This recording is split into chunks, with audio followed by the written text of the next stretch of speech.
As a kid, I was raised in a small fishing community on the eastern side of Canada, surrounded by the Gulf of St. Lawrence and the boreal forest.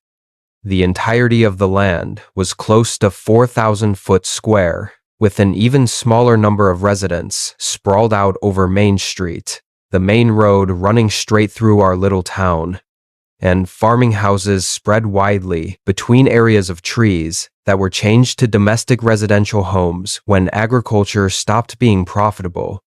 In total, our community is surrounded by a vast expanse of ocean and a seemingly endless barrage of trees that spread over 55% of Canada's entire country. I spent most of my life hunting in those woods, so you can imagine my joy when my parents got me a hunting dog. Sandy was a Shetland sheepdog, and while they were more fit to be herding and tracking sheep over grassy plains rather than rabbits and deer through dense forest, it didn't stop me from taking him with me on every excursion I possibly could. Sandy had been by my side for enough hunting trips that he'd grown accustomed to waking up just before breaking daylight, and on a few occasions helped track down small game like squirrels and rabbits through considerably large areas of forest. Sandy wasn't my property and wasn't treated like he belonged to me. Sandy was a member of the family, my best companion, and my truest friend. I think fondly back on all the times he'd sit in the front seat of the truck without being told, ready to go for a walk in whatever part of the forest I took him to. I can honestly say that there will never be a dog that will fill the void Sandy left in my life. I find that dog lovers relate to that sentiment more than others. It was the 30th of October, the first day of deer hunting season. I had been talking with my family about taking Sandy, my hunting gear, and some essentials to one of the cabins my grandfather owned in his heyday off an unmarked road a few hundred miles into the wilderness for a few days. This was met with a lot of protesting, but nothing could stop me from getting in some time looking for wild game in an area that wasn't already picked clean by illegal hunters earlier on in the month. Everything was packed into the old blue Ford, Sandy included, and a few hours of driving later, we were setting up camp in one of my grandfather's secluded old cabins. Here's where things got fucked up. Sandy, I'm so sorry. I had spent most of the time of my life being in the wilderness. There were only a handful of times that things had gotten weird for me, but usually everything can be explained with scientific reason. That's why I brushed off Sandy's weirdness on the first few nights, chalking it up to the nervousness of a dog that's capable of hearing the far-off noises of various coyotes, wolves, bears, and moose. This was untouched territory, of course. There had been plenty of time for wildlife to set up camp here, too. The first night was fairly normal. I had set up Sandy's bed in the corner of the living room, next to the TV that looked like it came out of the early 90s. I figured I'd give Sandy the option to have someplace to lay down for a while, despite the fact that he slept curled up with me 9 times out of 10. Close to 10 at night, Sandy looked straight at the wooden door and whined. I figured he needed to piss and opened the door to let him out, not worried about having my best friend stray too far from me. Instead, he sat just inside the door, looking out at the forest's edge beyond the path. I too stood and looked for a few minutes before deciding he had just heard an errant critter close to the cabin. The rest of the night was fairly normal, and Sandy slept with me fine. The second night, I chalked the weirdness up to Sandy's stress. Earlier in the day, we had been walking a few miles through the woods beyond the house, and I thought I heard the sound of twigs cracking under something heavy. I hoped it wasn't a moose, because my shotgun wouldn't have stood a chance, but something changed in Sandy that I didn't pay close attention to at the time. He hunched himself on his hind legs, his front pressed close to the ground, his mouth pulled up over his teeth, and he growled towards nothingness. I figured we'd try hunting again later, if whatever it was had left, and should he be feeling up to it. But once we were inside, he didn't want to move.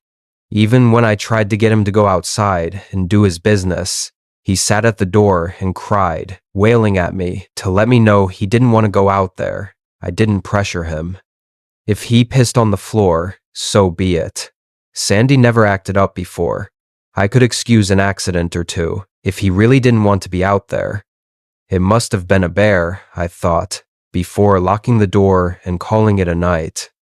The third night is where things went to hell, and I still don't fully understand what happened. Sandy didn't eat all day. I managed to shoot a rabbit in the early morning when Sandy decided he didn't want to be outside any longer than he had to and retired inside for the day. I cooked it up, threw a little gravy on it, and gave it to my dog.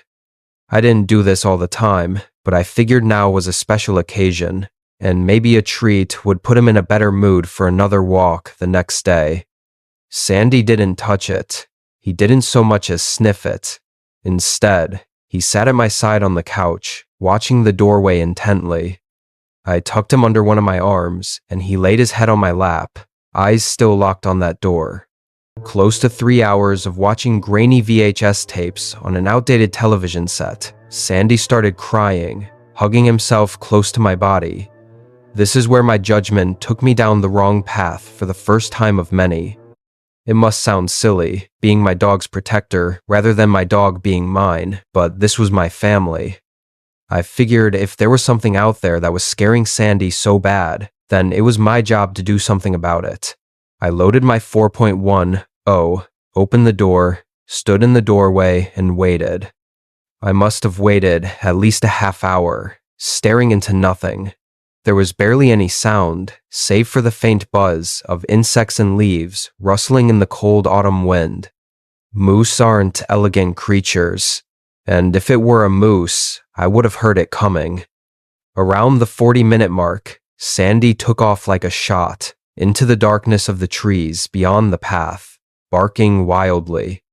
I started to get worried, despite my knowledge that my dog isn't entirely helpless in the wilderness. There were still bigger animals that would have liked to take a bite out of him if there wasn't a lot of food for the winter. I heard Sandy's bark fade away in the distance and then stop altogether. I waited hours standing in the doorway with my shotgun cocked and ready to put down whatever it was that was waiting in the woods. I waited hours for Sandy to come back to the house. I waited until the sun was cracking through the trees. And then I waited until that night, sitting on my porch step, feigning off sleep deprivation to see my dog come back. Sandy did come back, but not for another 3 days.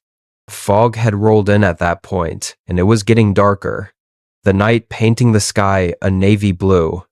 Tracking over the last few days proved futile, and I started to get worried that I'd need to leave and find more provisions to last me the next few nights. I couldn't leave Sandy up there, lost in the woods, cold and probably hungry. The thought that he might be waiting out there for me to find him and bring him back home was distressing enough. I was packing the bag that hung on the coat rack next to the door with what I'd need for the next day's trip. I figured tomorrow would be the last day before I'd go into town and see if my father would help me find Sandy. He was a retired, graying man, but I was sure if I brought up Sandy's name, he'd be more than willing to help me search for him. Thankfully, Sandy came back before I'd even finished that train of thought. I saw him from the window, on the path that lead down to the main road, a few dozen feet away from the house. Normally, I'd hear him scamper to the doorway and paw at the door a few times, eager to come in, but this was different. I could see the reflection of his eyes as green pearls in the murky fog that had swamped the house. For a moment, I thought it might be an animal, but the outline of his body in the wisps of thick, low-lying clouds was unmistakable. Still, despite myself, I hesitated. There was something different about his body language. I stared out the window for a few more moments before reason overcame my gut instinct. Sandy could be hurt, I thought, or worse. I flung the doorway open, but he didn't come right away. Instead, he stood there, watching me intently, and when he didn't move, I whistled to him. "Here, Sandy." I coaxed him towards the house. Here, boy. The way he moved was different.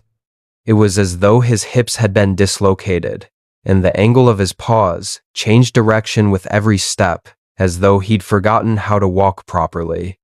His head was bowed to the ground, but his teeth weren't bared. He didn't seem aggressive. The only way I could describe the look he gave me was sheepish, like he'd just gotten into something he wasn't supposed to, and I yelled at him for it. I thought he might hurt himself hopping up onto the elevated step if he dislocated his hips, but he did just fine. His back half swung a little, oddly enough, and his paws almost folded underneath himself, but he didn't go sprawling. He sat on the step and didn't take his look off me. It wasn't until I had moved from the doorway completely, opened the door wide, and waited for him to walk in that he moved. Straight to his bed. He didn't stop at my hand and sniff at me. He didn't wait for pets or jump up on me like used to. It was straight to his bed, where he sat and watched me for quite some time afterwards. I returned to the movie at hand. I called to him a few times, but he didn't respond. His ears didn't so much as raise to the sound of his voice, or the pat of my hand on the worn-out couch beside me.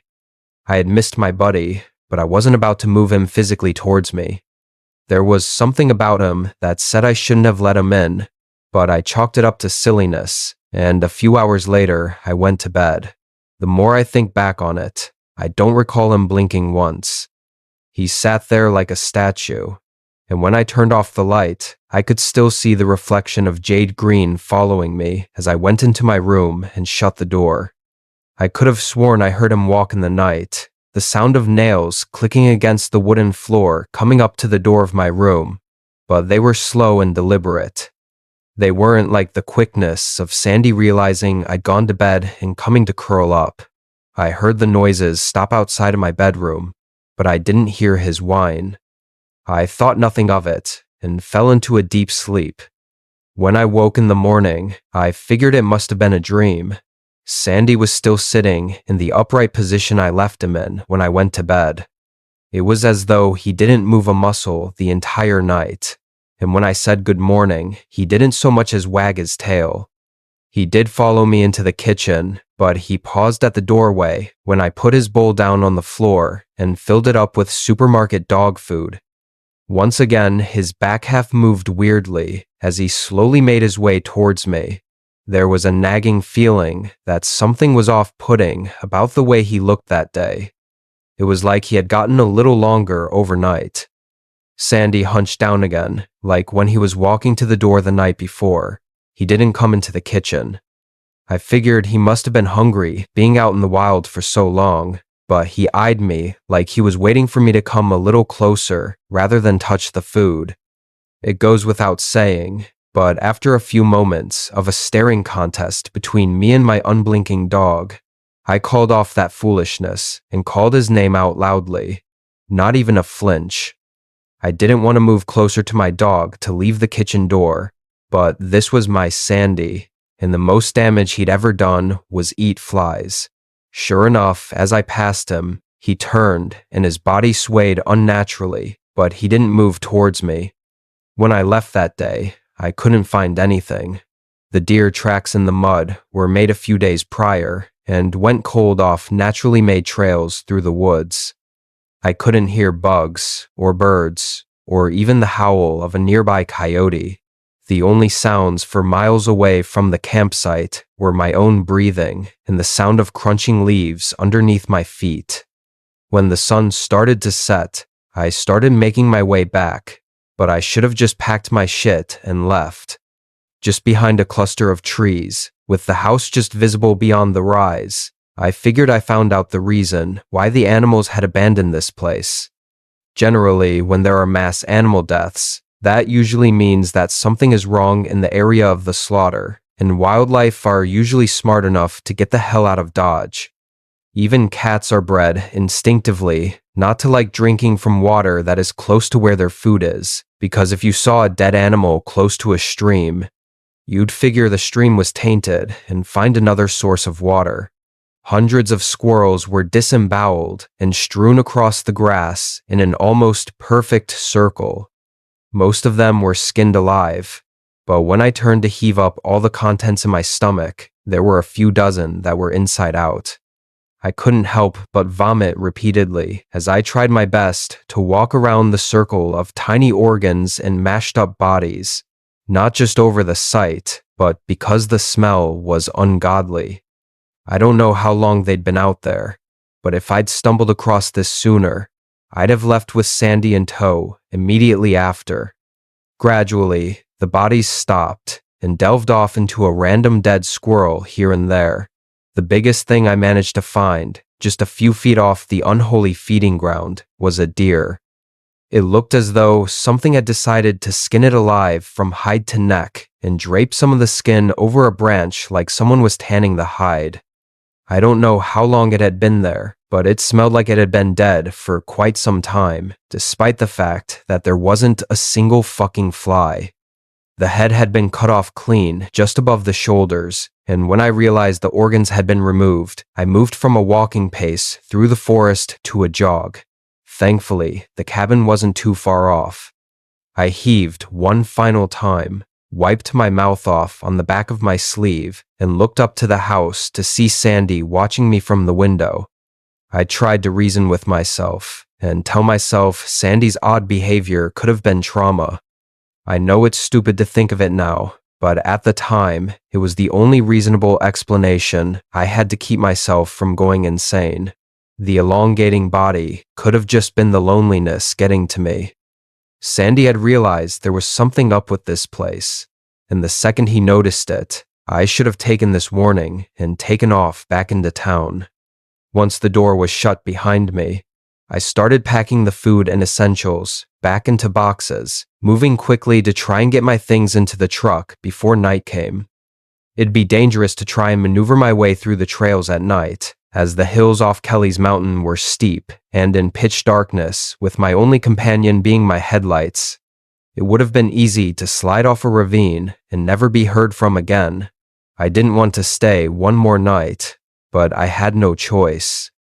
I had gotten back to the house just moments before the sun finally receded past the horizon, and we were bathed in a navy blue sky once again. I didn't pay attention to Sandy. He just sat at his bed and watched me pack. I figured no harm, no foul. I'd throw his stuff in the truck in the morning, and we'd be back in town before night the next day. Glancing at him for just a moment, it was a passing thought that he was looking a little longer today. And when I went to bed, it was a hard time getting to sleep for the next few hours. It must have been close to 4 or 5 inches the morning when I heard it. The sound of whistling, the same whistle I used to call my dog. I broke out into a cold sweat when I realized that whoever slaughtered those squirrels, hung the skin up, left what he didn't need, could have very well broken into my house. The door to my room didn't make a sound as I opened it slowly, thankfully. I waited a moment, listening to someone call my dog for a few more seconds before I dared poke my head out from the door frame to get a good look at whoever it was that could have hurt Sandy. The outside door was open. All I saw was the back half of Sandy, too long and lanky, almost coiled around the back of the door. His front half was outside.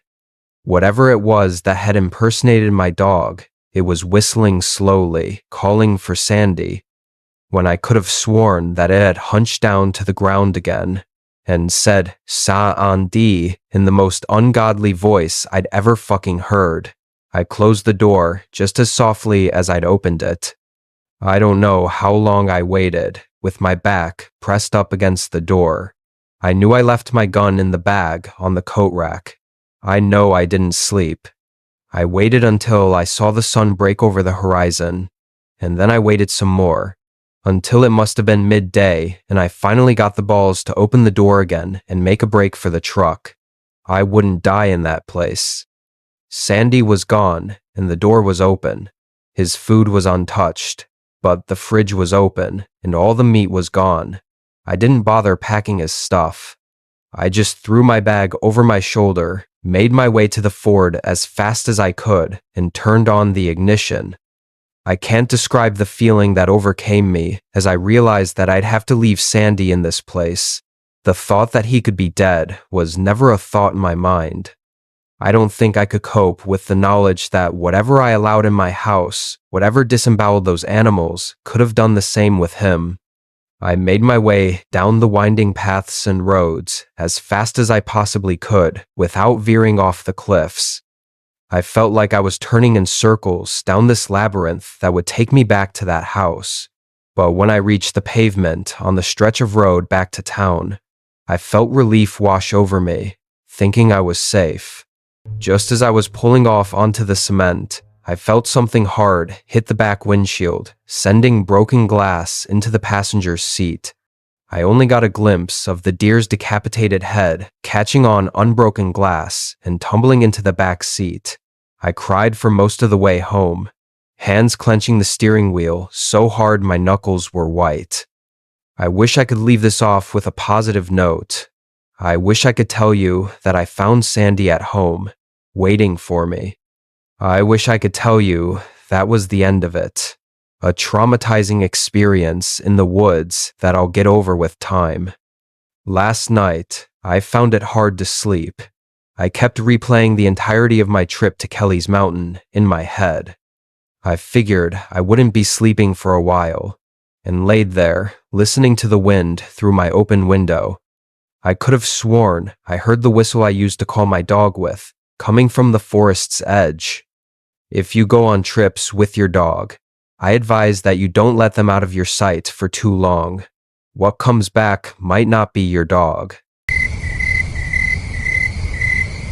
I adopted Nugget about 5 years ago. He's a teacup chihuahua, about 4 pounds. I loved him dearly and took him just about everywhere with me. Everyone thought he was adorable. Being a chihuahua, though, he has trouble keeping up on the ground and can't reach very high places. That's why 2 weeks ago, when I awoke to find him on my couch, I was surprised. My couch has high cushions, and it's probably almost 3 times as tall as Nugget is, even when he's on his back legs. "Hey buddy, how'd you get up there?" I asked him, confused, as I pet him on his head. He just stared back at me with that confused look on his face dogs seem to perpetually have.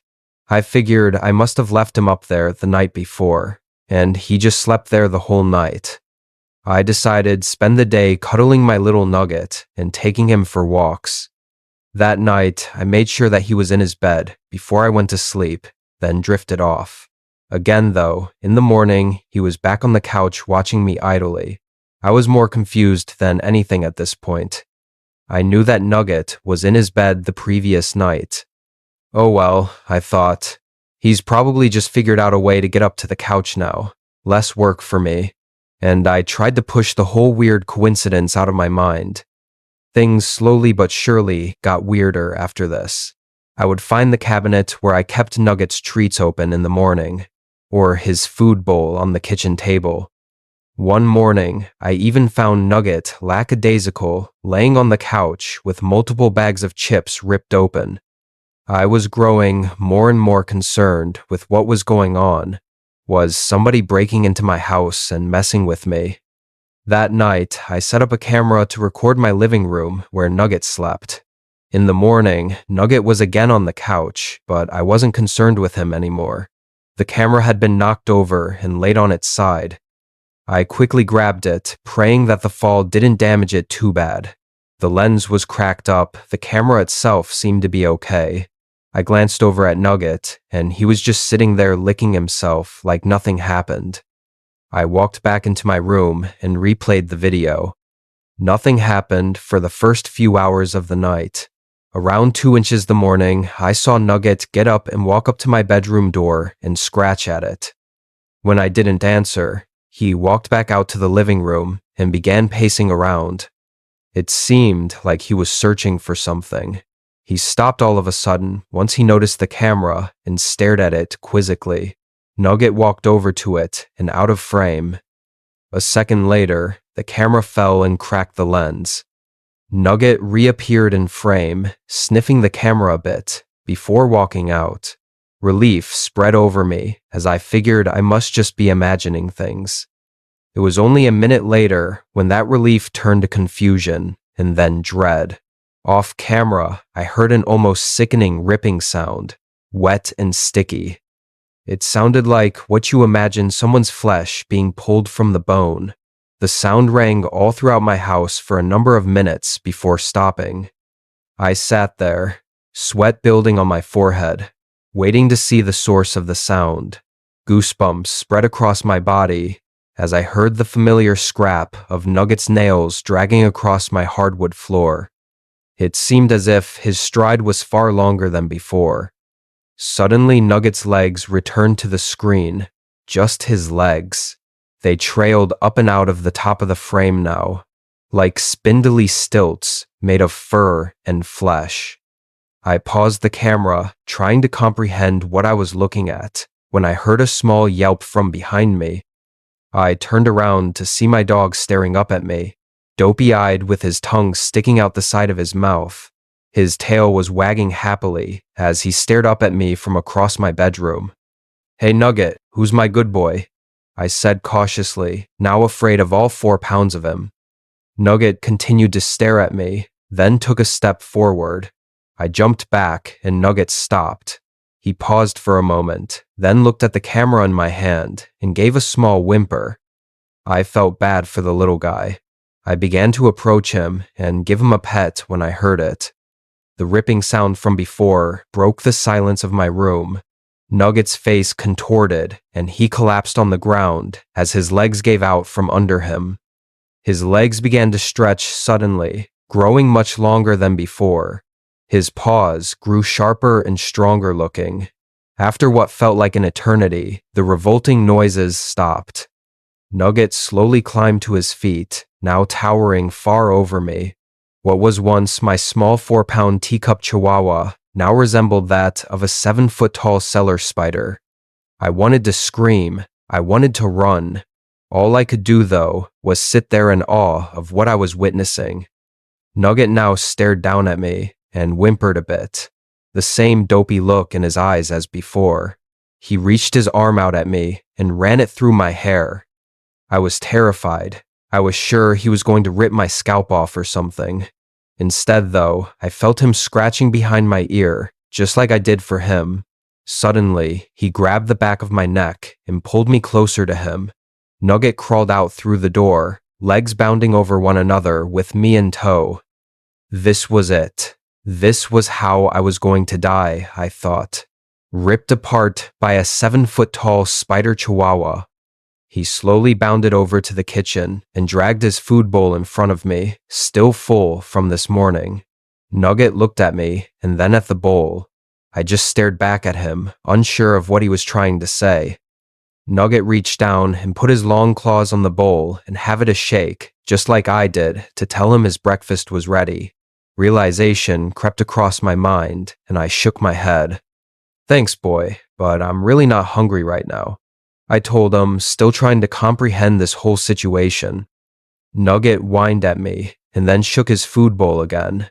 I knew that my only way to survive right now was to play along. I slowly got down to the floor and began to eat the dog food. It was so dry and grainy. It tasted nothing like the chicken and beef the box advertised, but I did my best to choke down what I could. Nugget gave me an excited yelp and then scratched behind my ears again with his long claws. Suddenly, I felt him drag something across my neck. Fear spread throughout me as what felt like rope tightened around my throat, only for confusion to replace it once I felt the plastic on the back and heard a snap. I looked down and saw a silver tag hanging from the yellow collar that now wrapped around me, my house phone number carved into it. Nugget then walked across the room and crawled onto my couch, a look of contempt on his small face. He reached one of his front paws out and placed it gingerly on small doggy bed I kept next to the bed. I stared at him, terrified of what my life had become in the last half an hour. He cocked his head to the side and again patted the dog bed, giving a small whimper. I got up and shakily moved to the bed and sat down on it, afraid to make any noises or look at my dog. I felt him reach over and scratch under my chin, and I did my best to respond in a way I thought he'd like, moaning in enjoyment. Then there I sat, for the entire day, next to my dog. He would occasionally get up and climb over whatever furniture was in his way, joints cracking and popping as they glided, and retrieve whatever food he desired. I was too shaken to yell at him for eating my food like I had over the last 5 years. He would occasionally throw me a small piece, and I would devour it without thought. It was so much better than trying to stomach the dry, chalky dog food and treats he was forcing down my throat. After what felt like a lifetime, Nugget got up and walked over to me and crouched down to my level. He patted me on my head a few times and licked the side of my face, then got up and walked away into my room and shut the door. I got up and immediately tried to chase after him, but the moment I reached the door, I heard the lock click. I cried out to him and clawed at the door, but he didn't answer. I heard my bed creak as he laid in it and turned out the lights. I didn't know what to do, so I just crawled over to the dog bed and sat back down on it. I don't know what Nugget will do if he finds me on the couch in the morning. My father named me Laika because when I was born, my grandfather told him to treat me like a bad dog. To father, Laika was synonymous with dog. He used the name to remind me of my place in the hierarchy: lesser, beneath, inferior, nothing but a dog. My father meant to humiliate and degrade me with such a name, but he honored me instead. You see, Laika was a stray dog from Moscow. On the 3rd of November, 1957, the Soviet Union put her on Sputnik 2 and launched her into space. She was the very first animal to orbit Earth. The Soviets knew how to put a rocket into space, but they didn't know how to bring it back. This made Laika's mission a death sentence. Shortly after reaching orbit, the interior of Sputnik 2 became catastrophically hot, far too hot for mammals to tolerate. Mere hours after launch, Laika died an agonizing death. She perished the same way she'd lived: lesser, beneath, inferior, abandoned, unloved. Nothing but a dog. I spent many hours imagining her terror, pain, and loneliness. How would it feel, spending my last hours hurtling through divine darkness in a metal bucket? What must it be like to not understand what I was seeing, or why it was suddenly so loud and so hot? What must it be like to not understand why, after being plucked from cruel streets and dropped into a bustling world of kindness, I was now alone? Perhaps I would think I'd been a bad dog. Perhaps I'd think this was my punishment. Punishment is my mother tongue. I know what it was like to be punished for transgressions I cannot remember or understand. To be hurt so badly my heart rate triples and my mind flies out the window and soars into the stars, retracing Laika's doomed flight while my husk squirms and weeps on the floor of a dirty house 68 miles below. Even so, I adapted to punishment. As I said, it eventually becomes a language. Given enough time, anyone can learn a language. What I could not adapt to was fear. As a child, I was afraid of everything. You see, in the deepest, most forgotten parts of the world, there are things that most people cannot believe, and even fewer would understand. Old ways, old things, old truths, and old monsters. Monsters like my father and my grandfather. How can I describe this in a way you will believe? Maybe I can't. Maybe I shouldn't try. So instead, I will describe my grandfather. He was called Pavel. By the time I turned 9, he had gone through 6 bodies. By this, I mean he inhabited them. Using a variant of blood magic perfected by my forebears across many centuries, he leapt from body to body. He was not a spirit. He had a corporeal body of his own, a twisted, monstrous thing, covered in scars and hard, glittering skin. A body that could shrink to the size of a garden snake or expand to the size of a house. But for all its marvels, this body was weak. Sunlight burnt its eyes and blistered its flesh, so it entered other bodies, like a hand inside a puppet, and wore them until they rotted away. I will never forget the sight of him, of many hymns, in different bodies, as flesh degraded and fell away in wet discolored strings. Or the way his eyes, hard round yellow eyes, glinted deep within their stolen sockets. Grandfather preferred the bodies of men, but sometimes chose women or children. Once he even wore the body of my mother. I was very young then, perhaps 3, and the sight of her familiar form standing before the fire sent me into such transports of joy that I bawled from sheer ecstasy. Then she turned around, and in her bruised sockets I saw my grandfather's eyes, flat, glittering yellow, like rotted gold. I reared back, screaming. My father, who had been stroking a pair of old baby shoes, looked at me with contempt so deep it scorched my heart. "Shut up, dog." I cringed. This was a mistake. His contempt exploded into disgust. He shot out of his chair and stomped upon me. Dirty, squirmy pain exploded across my abdomen. I hobbled away, whimpering, and hid under the stairs. I lay there alone for many hours.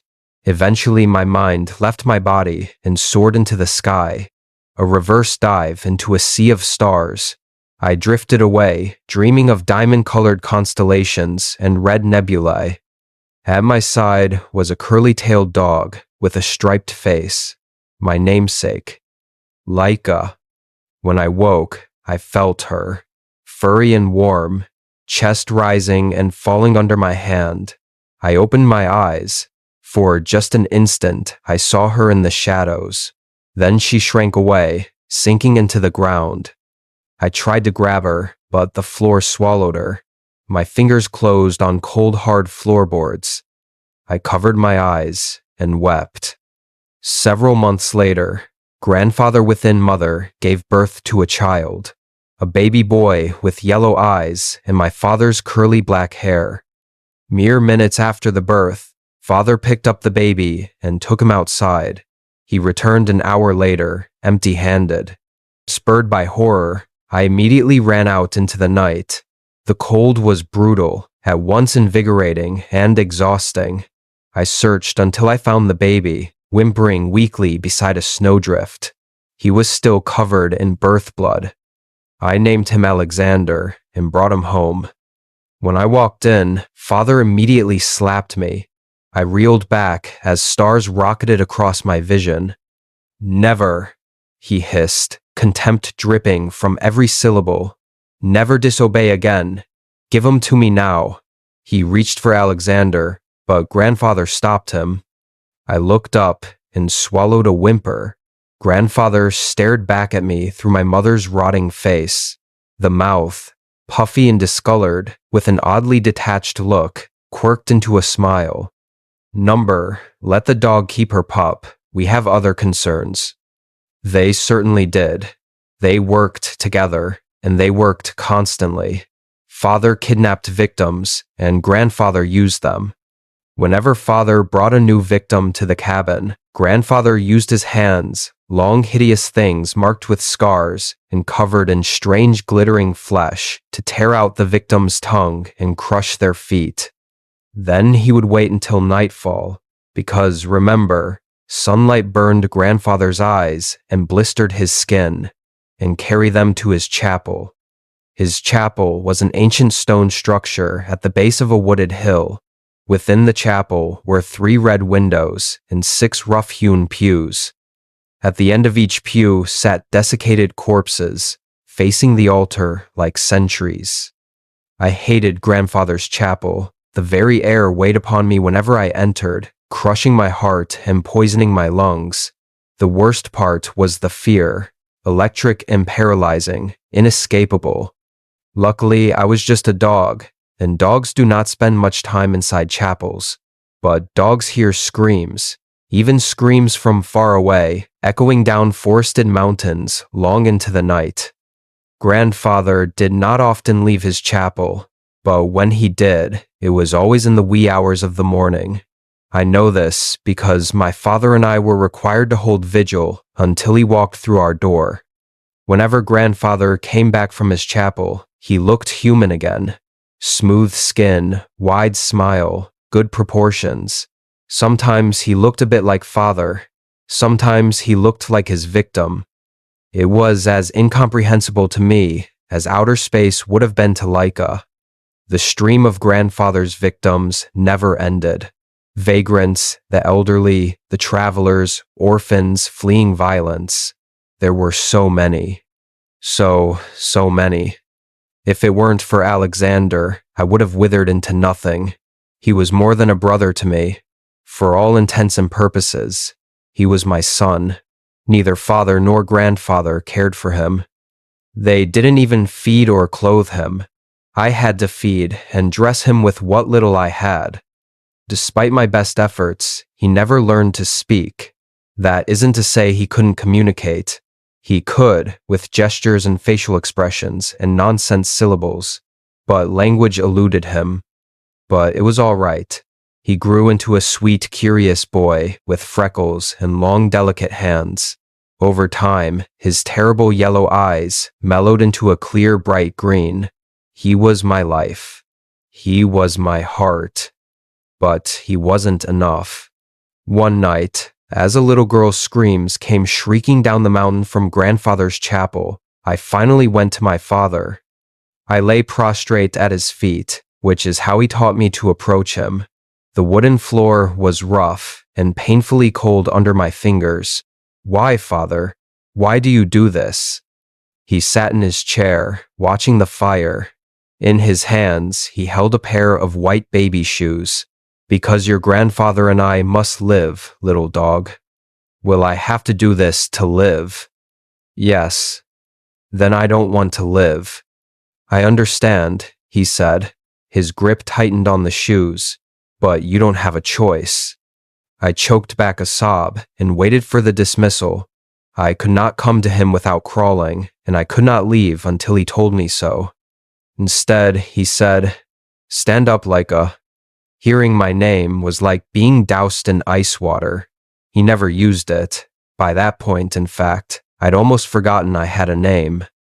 I said, "Stand up, Laika."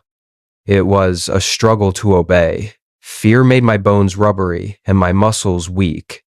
Father held out the baby shoes. "What do you see?" "Shoes." My voice quavered. "Old baby shoes." "Those shoes," father said, "belonged to my sister Alexandra. I loved her more than anything, more than life, more than my parents, more than your mother, more than you. She was my heart." I watched him. The firelight threw his face into relief, creating crevasses out of wrinkles. His curly black hair shifted like smoke, and his long, sharp nose looked strange and monstrous. Paralytic electricity swarmed my skin, so much like the chapel that I could have wept. "On my 12th birthday," father said, "your grandfather boiled a pot of oil and called Alexandra to him. She and I were going to pick wildflowers later, so she was dressed in her finest clothes, a blue dress and white shoes. These shoes." Father did not speak for a very long while. "She was my heart," he finally repeated. "When my heart broke, I broke. It made me like grandfather. Someday I will be just like him. I will live forever. You will too." That night, I had a nightmare of a little girl with sunken yellow eyes melting into blisters as my mother's rotted body doused her with boiling oil. I woke screaming. Moonlight streamed through the window, drenching my room in celestial silver. My heart thumped so wildly that I could see my nightshirt moving. It wanted to escape. I wanted it to escape, because without it, I would die. And when I was dead, I could sail the stars with the other Laika. Small, warm hands touched my face. I turned, expecting Alexander. Instead, I saw my nightmare. Great inflamed blisters bubbled and burst, sending rivulets of pus down her tiny raw face. The skin around its mouth had burned away, leaving neat rows of milk teeth fully exposed. Burned scalp and dull bone glinted through black curly hair. A blue dress clung to her body. Oil dripped from the hem, soaking my blanket. "Don't cry," she whispered. Alexander stirred between us. "Get out," I whispered. The girl's blistered chin quivered. "But you made me come here. Please, let me sleep." "All right," I whispered, because I did not know what else to say. The girl burrowed under my blanket. I watched, aghast, as she threw a bony burnt arm across Alexander and drifted to sleep. That night, I did not sail the stars with Laika. Instead, I sat awake, watching the apparition with mingled excitement and fear. Just before dawn, my door creaked open. I tried to shield the girl as my father stepped into the room. "What is that?" he asked sharply. "Please," I whined. "Please, don't."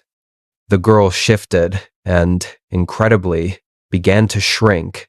Her body flattened into nothing, leaving her dress crumpled on the floor. That sank away, too, leaving the cold, empty floor in its wake. "What was that?"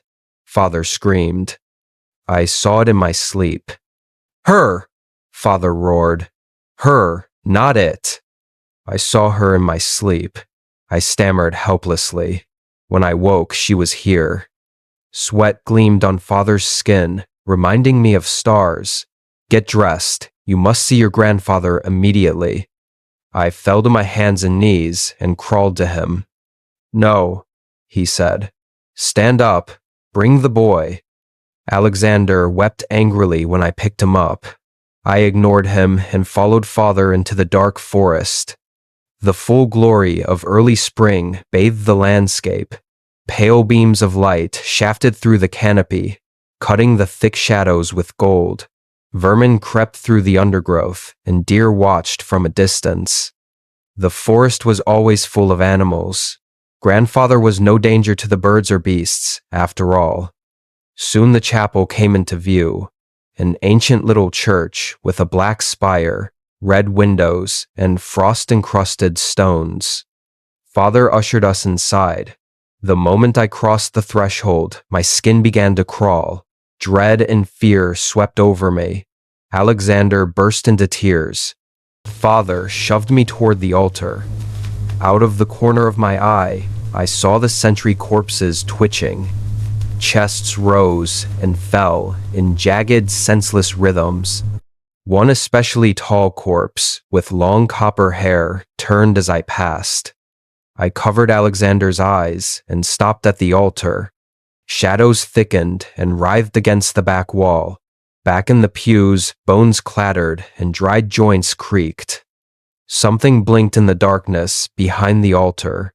Great flat eyes like golden moons, shining in the cold shadows. "Grandfather." "The dog," Grandfather intoned, "and her pup." He snarled. A deep, bone-shaking rumble, like that of a tiger. Teeth glinted in the shadows, a shining ivory arc wider than Father's entire head. "Paval," Father said urgently. "She had a nightmare. When she woke, it followed her out of the dream. It came alive. I saw it." "Oh," Grandfather murmured. "Oh, our little dog has talent after all," said Father. "All good and well," said Grandfather, "if she loves her pup. Do you love your pup, dog?" He reared up from the shadows, twisted and sinewy and utterly inhuman. "Do you love him? Or do you feel obligated to him?" I opened my mouth to answer. Instead, I burst into tears. Grandfather laughed, a low roar that shook dust from the rafters overhead. "A weak bitch indeed. Our hope is in the boy, Mikhail. It was always in the boy.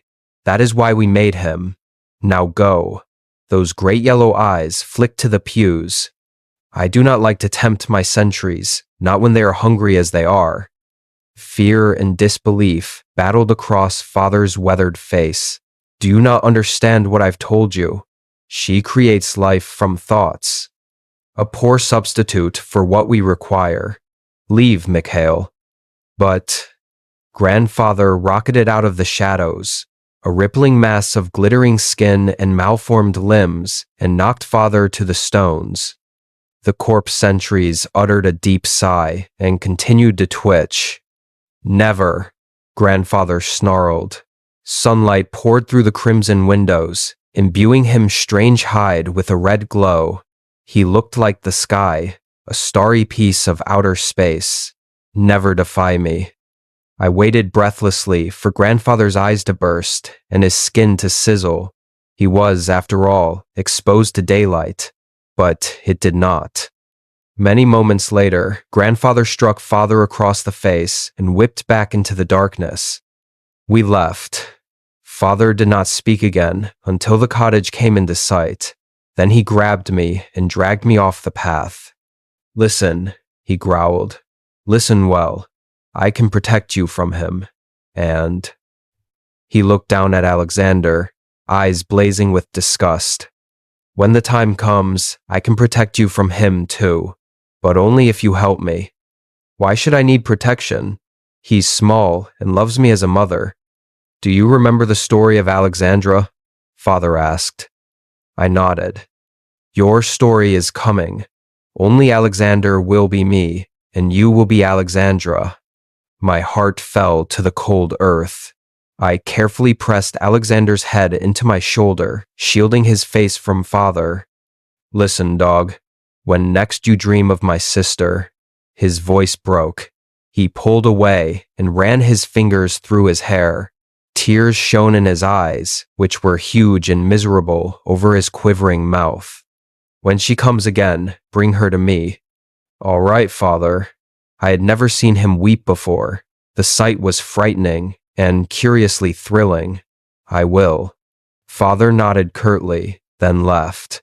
I nearly followed, but thought better of it. Instead, I stayed in the forest with Alexander Forest-Without. As the morning brightened and birdsong swelled to a symphony, I set Alexander upon the narrow path. He ran forward, humming a tune of his own composition. Shadow and sunlight dappled his skin, turning him into a woodland sprite. The trees were in full bloom. Petals drifted down like snow, carpeting the earth in glistening white. Alexander pulled ahead. After a while, I couldn't hear or see him. He drifted away, slipping into the deep shadows. Panic overtook me. Alexander! Alexander! I rushed ahead, grimacing against the pain in my chest. My heart thumped wildly, so hard I could see my shirt move. It wanted to escape again. Alexander! He darted from between the trees. I halted, overcome with relief, so powerful it took my breath away. Petals covered his head and shoulders. As I watched, one drifted down and settled on his nose. Wide green eyes glimmered above it, bright as the promise of spring. For the first time in my life, my heart was so full that I wept. That night, Alexandra came to me again, blistered flesh dripping down her face. Her eyes had melted away, leaving raw, swollen masses of flesh in her melted sockets. Remembering my instructions, I sat up. Father, I quavered. Alexandra reached for me blindly, ruined hands closing on shadows. Father! Father burst into my room, gasping. Alexandra! He shot forward, arms extended, as if to sweep her up. She turned. Father froze. Alexandra tottered toward him. Mikhail, she whined. Mikhail. My eyes hurt. Father collapsed and covered his eyes as Alexandra approached. She left a trail of pus and oil, shining like a tiny river in the moonlight. Mikhail, my hands hurt. Father wheezed miserably. Mikhail, my skin is on fire and drips away. She stopped before him and crouched. Father whimpered and whined like a beaten dog, twisting away from her hands. She set her small hand on his cheek. Father squalled and writhed, but couldn't break away from her. Mikhail, she wept. You are just like him now. She jerked and began to shrink, to sink, disappearing into the floor. The moment her hand fell away, Father leapt to his feet and ran. After that, he did not ask to see Alexandra. This is good, because I did not see her in my dreams after that. I only saw Laika. I spent most nights drifting among the stars with that dear doomed dog at my side. Imagined or not, the sights were glorious. Incomprehensibly beautiful star formations, planets, great multicolored expanses of celestial mists. Sometimes I woke, bleary and incoherent, and felt her fur against my skin, but by the time I opened my eyes, there was nothing. One winter morning, I woke very early. My stomach growled immediately, and no wonder. Father hadn't fed me for days. I'd fed Alexander with table scraps and tree bark. That, I decided, would change today. I crept into the kitchen. There wasn't much, there never was, but I scraped together what little I could and turned around. My grandfather sat at the table, great golden eyes shimmering in his terrible face. Little bitch, what have you done to your father? He no longer hunts. He no longer eats. He no longer obeys. I felt like I was back in his chapel, crushed by darkness, heavy with dread, on the verge of panic. Your ability, said grandfather, has not been seen on this earth for 1,000 years or more. Of course, the ability wasn't of Earth. I'd no doubt come across it while sailing through space and breathing stardust. It's just nightmares. Number. You take the dark things of the world, the fear, the hate, the pain, and channel them into physical form. And that is just the beginning. You will be able to do anything. You will make bodies, permanent, perfect bodies for me and for you. The relish in his voice made me sick. He said, Our women have always been weak and talentless. I thought the same of you, little bitch.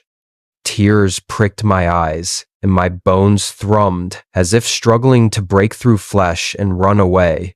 But it was no use. Destiny had already bloomed between my grandfather and I, heavy and foul with the promise of despair. Grandfather whispered, Listen closely, for you will only hear this once. I was wrong. He left. I ran to the window and watched him hurtle through the trees as sunrise threatened, back to his chapel. I waited until the sun was up. Then I ran to my room, bundled Alexander in every bit of clothing I could find, and left. We followed the path for many miles. Our home was hours and hours from the nearest town. We wouldn't reach it until long past nightfall. I could only hope that grandfather wouldn't notice our absence until the following day. It wasn't an unlikely hope. Grandfather spent most of his time in the chapel. The second this thought crossed my mind, a glittering dark shape leapt out of the trees and knocked Alexander from my arms. I caught a blur of twisted limbs and nightmarish hands, of great yellow eyes like flattened moons. Alexander screamed as a torrent of blood splattered across the snow. It sank quickly, melting red canyons through the pristine white. Grandfather at me, narrow sides heaving. Then he leaned down and tore out Alexander's throat. I screamed. Birds took flight and mammals ran through the undergrowth. The piercing note echoed off the mountains. The pain within it should have ended the world, but there was no one to hear and no one to care. Grandfather grinned. Alexander's blood and sinews clung to his teeth. I broke. I felt it. The crushing weight of sorrow, the almost physical sensation of my spirit tearing and bleeding out into my guts. I fell to my knees and cradled Alexander's head for hours. My father finally found us around nightfall. He had a heel of bread and an oily chicken leg. He pressed them both into my hands, then left. I tore the bread into pieces and dropped them, one by one, into Alexander's mouth. When he did not wake, I burst into tears and hurled the chicken leg into the woods. The moon rose into the cruel dark sky. Stars glimmered through the bare branches overhead, creating a breathtaking fractal pattern. I flopped down beside Alexander, pulling him to my body. He was cold, terribly cold. I held him anyway, keeping my eyes trained on the stars. My mind detached with great difficulty, like it was trapped in tar. Finally, it wrenched itself free and sailed upward, disappearing into a silvery sea of sky and stars, rocketing ever higher until I saw the earth spinning below. Laika's rocket zoomed past. I reached out and caught one of the metal bars near the nose. I could sense Laika within. Her terror vibrated through the craft and leached into my bloodstream. "It's all right," I said. "It's all right, Laika. I'm here. When you land, I will help you out, and we will play together." Her fear diminished, and so did her pain. So did mine. Together we sailed the stars, looking upon the earth and marveling at the incomprehensible beauty around us. I woke cold sore and in more pain than I can describe. I sat up. Alexander's stiff body broke away from mine. I reached for him blindly. A thin scrim of ice covered his eyes. The wound in his throat was an open horror, one I couldn't look at for long. I drew my knees to my chin and wept. After a while, something warm bumped my hand. A wet nose touched my palm. I knew what I would see long before I opened my eyes. Laika's striped face and dear curly tail made me smile, even through my tears. Stars glimmered through her fur, gently pulsing pinpricks of light. "What is this?" Grandfather's voice echoed through the trees. Rage flowed through my blood, exquisitely corrosive. Hate, I learned then, is pleasurable. It is fury, and it is the basis of power. Grandfather erupted from the darkness, scaled skin shimmering like a river under the moon. "You waste your talent," he sneered, on a mutt. "Not even your own pup. No matter, I will correct you."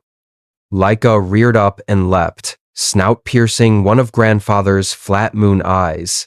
He screamed and shook his head back and forth.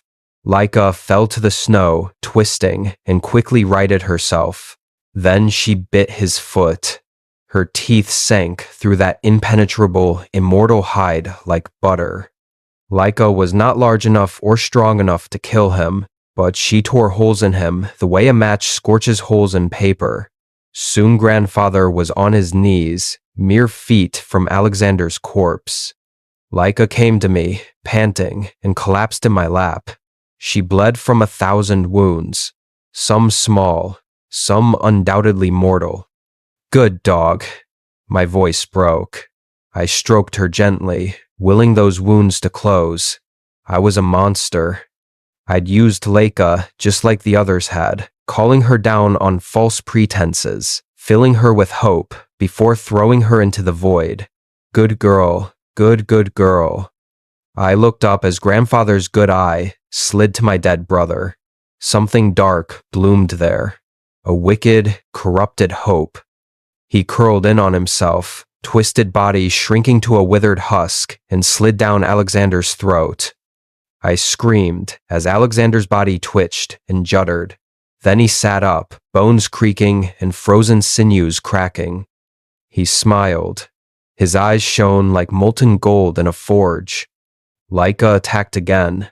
Alexander's face curled into a snarl as she bit and tore his skin, exhibiting an energy at odds with her awful wounds.